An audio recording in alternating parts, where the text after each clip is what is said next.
communication apprehension is a common challenge. Jerry Seinfeld put it well. Let me read you his quote. According to most studies, people's number one fear is public speaking. Number two is death. Death is number two. Does that sound right? This means to the average person, if you go to a funeral, you're better off in the casket than doing the eulogy.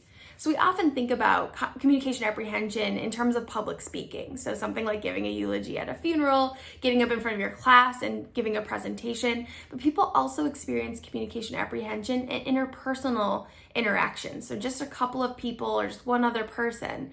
So communication apprehension is an individual's level of fear or anxiety they experience with either real or anticipated communication. So there are a couple things we can do to overcome this. First, we can relabel that kind of feeling you get in the body. So we call this arousal. When you get kind of excited, you have this maybe butterflies in your stomach. This is called arousal. We can relabel that from fear or anxiety to excitement or just energy. So not putting any kind of value on it. And this can help us kind of reframe it and think of it differently. So it's less scary, less bad, if you will. The other thing we can do is focus on the positive potential outcomes of the interaction. So if I go to this networking event, I may meet a future colleague, I might be able to get a new job. There's all these good things that could come out of this that outweigh the negatives. So focusing on the positive and trying to not focus on the potential negatives, which may or may not happen in the interaction, can really help us reduce our communication apprehension.